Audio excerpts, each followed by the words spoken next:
श्री गणेशाय नमः। अहोई अष्टमी की व्रत कथा। एक साहूकार था जिसके 7 बेटे 7 बहुएं और एक बेटी थी। सब कोई मिट्टी लेने गई तो मिट्टी खोदते समय ननद के हाथ से स्याऊ माता का बच्चा मर गया। तब स्याऊ माता बोली कि मैं तेरी कोख बांधूंगी। तब ननद ने सब भाभियों से कहा कि मेरे बदले तुम अपनी कोख बंधवा लो। तो 6 भाभियों ने तो मना कर दिया, परंतु छोटी भाभी ने सोचा अगर मैं अपनी कोख नहीं बंधवाऊंगी तो सासू जी नाराज होगी, इसलिए उसने अपनी कोख बंधवा ली। तब उसका बच्चा होता और होई साते के दिन मर जाता। एक दिन उसने पंडित को बुलाकर पूछा कि क्या बात है जो मेरा बच्चा होई साते के दिन मर जाता है।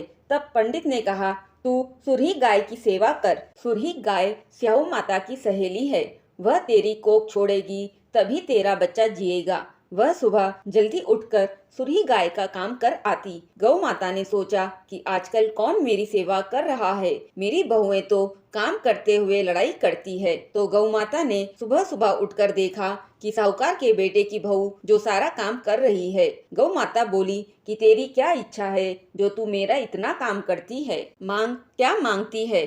तो साहूकार की बहू बोली, मुझे वचन दो। गौ माता ने वचन दिया। तब वह बोली कि स्याऊ माता तुम्हारी सहेली है और स्याऊ माता ने मेरी कोख बांध दी है, तो तुम मेरी कोख छुड़वा दो। गौ माता ने कहा, अच्छा। अब तो गौ माता समुद्र पार अपनी सहेली के पास उसको लेकर चली। रास्ते में कड़ी धूप थी, सो वे दोनों एक पेड़ के नीचे बैठ गई। थोड़ी देर में वहाँ एक सांप आया और उसी पेड़ पर गरुड़ पंखनी का बच्चा था। सांप उसको डसने लगा। तब साहूकार की बहू ने सांप को मारकर ढाल के नीचे दबा दिया और बच्चों को बचा लिया। थोड़ी देर में गरुड़ पंखनी आई तो वहाँ खून पड़ा देखकर साहूकार की बहू के चोंच मारने लगी। तब साहूकारनी बोली कि मैंने तेरे बच्चे को नहीं मारा, बल्कि यह सांप तेरे बच्चे को डसने आया था। मैंने तो उससे तेरे बच्चे की रक्षा की है। यह सुनकर गरुड़ पंखनी बोली कि मांग, तू क्या मांगती है? वह बोली, 7 समुद्र पार स्याऊ माता रहती है,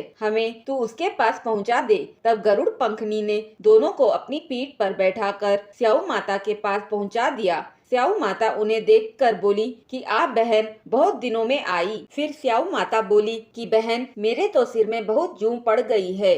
फिर सुरही गौ माता के कहने पर साहूकार की बहू ने सलाई से उनकी सारी जुएं निकाल दी। तब स्याऊ माता बोली कि तुमने बहुत भलाई करी, इसलिए तेरे 7 बेटे 7 बहुएं होंगे। तो वह बोली कि मेरे पास तो एक बेटा भी नहीं है, तो 7 बेटे कहाँ से होंगे? तब स्याऊ माता बोली कि क्यों नहीं होंगे? तब वह बोली कि पहले वचन दो। स्याऊ माता बोली, वचन दिया। अगर मैं वचन से फिर जाऊं तो धोबी के घाट पर कंकरी हो जाऊं। तब साहूकार की बहू ने कहा कि मेरी कोख तो तुम्हारे पास बंधी पड़ी है।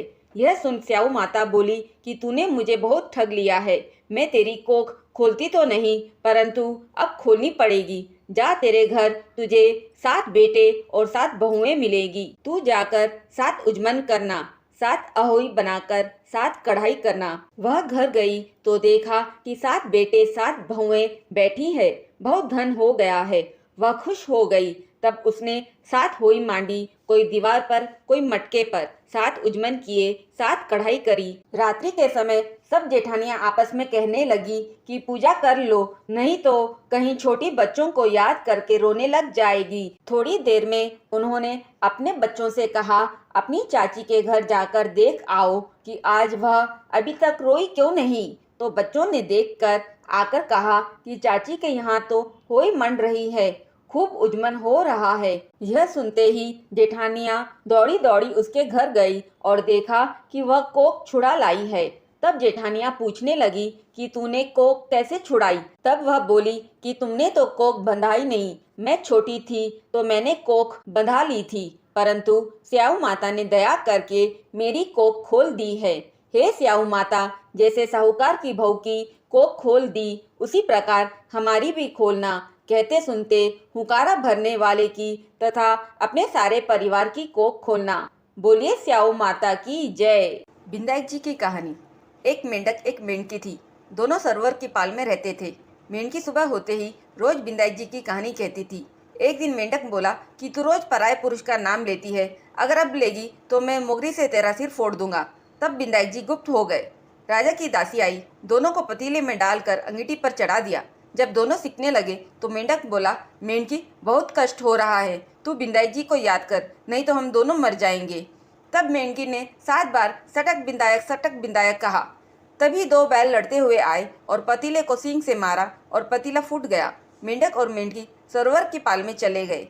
हे बिंदाई जी महाराज, जैसे मेंढक मेंढकी का कष्ट दूर किया वैसे सबका कष्ट दूर करना। कहते सुनते हुकारा भरते अपने सारे परिवार का कष्ट काटना, हमारा भी कष्ट काटना।